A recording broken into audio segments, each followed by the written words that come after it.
Now, I happen to believe, and listen to that carefully, that Israel is not interested in peace. Did you hear what I said? I happen to believe that Israel is not interested in peace. I happen to believe that peace may bring the very end of Israel as a Jewish state. I happen to believe that peace may change the very nature of Israel society. On the other hand, all Israeli government, including the current one, and Netanyahu, all of them talk about peace. There is none of the Israeli government since 1948, they never talk about, they always publicly talk about peace. But yet, what do they do on the ground? They do everything on earth to create more tension and to create more conflict. But on the face of it, they are peace lovers. But on the ground, is an entirely different operations.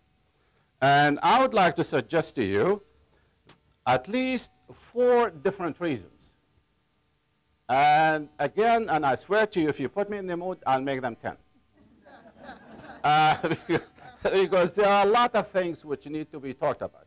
And remember, I'm talking about the Palestinian-Israeli conflict. I'm not talking about the Arab-Israeli conflict. That is a separate issue, which we can talk about. Number 1, Israel is a product of conflict. It was established as a result of conflict. You can talk about the conflict almost at the beginning of the 20th century till the War of Independence. Whether we like that or not, but that's a fact. It is a product of the conflict in that neighborhood. And the War of Independence is a good, interesting evidence to what I'm saying. Number 2, now because of the continuous conflict, Israel kept expanding its border and its territory. If you compare what Israel has today to what Israel has in 1948, you will be shocked.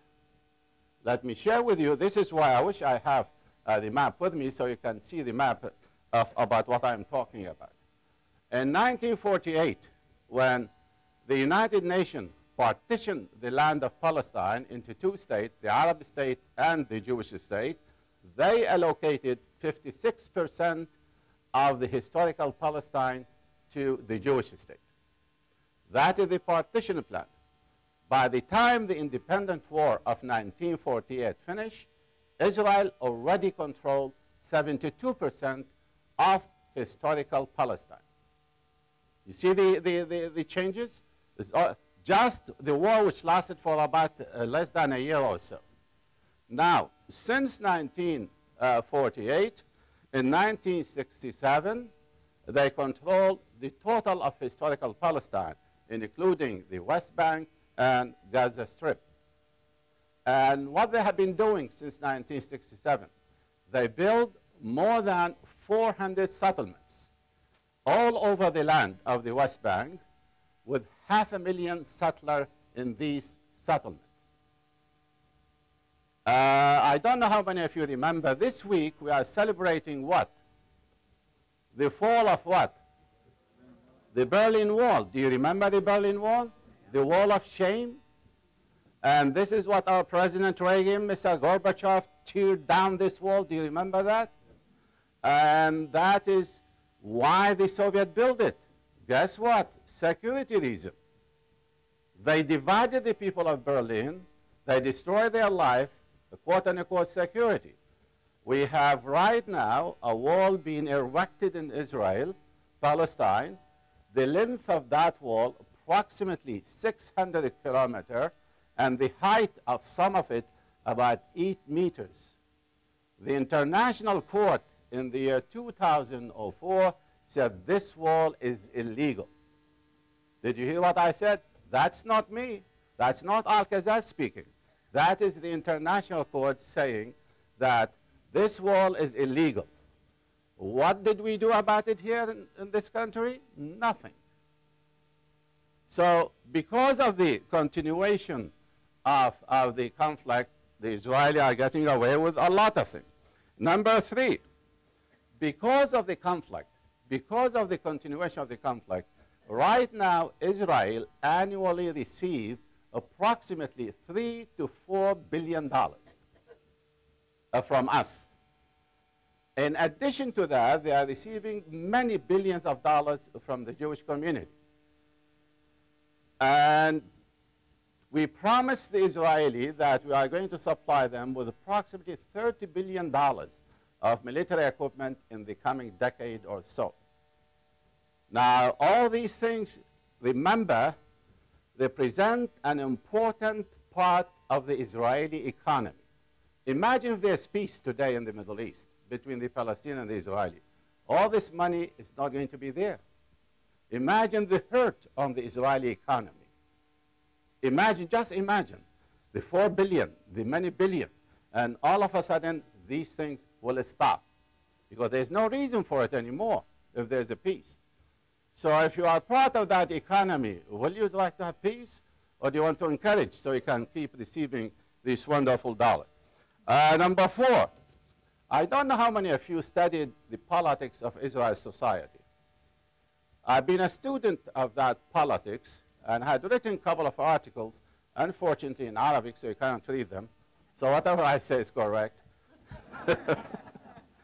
But I think many of you have an idea of the Israeli politics. The Israeli politics is a very, very fractured politics. Every time there's an election in Israel, there's about 10, 15, or 20, or 25 political parties participate in the election. And guess what? Since 1948, not a single political party gained a majority in that election. So all the time, the government in Israel is a coalition government. They consist of 2, 3, sometimes 5, sometimes 6 parties. And coalition politics in Israel, by definition, make the government very weak. And many times, the government are incapable of making courageous decisions concerning peace or settlement. So the tension is keeping the government from being unglued. The tension with the Palestinian, or the war with the Palestinian, call it whatever you like to call it, in one fashion or another are uniting these groups together. On the other hand, if there's peace, I can guarantee you, and you may disagree with me, and that's okay, there will be more rupturing in the Israeli body politics, and they will be unglued in varieties of ways.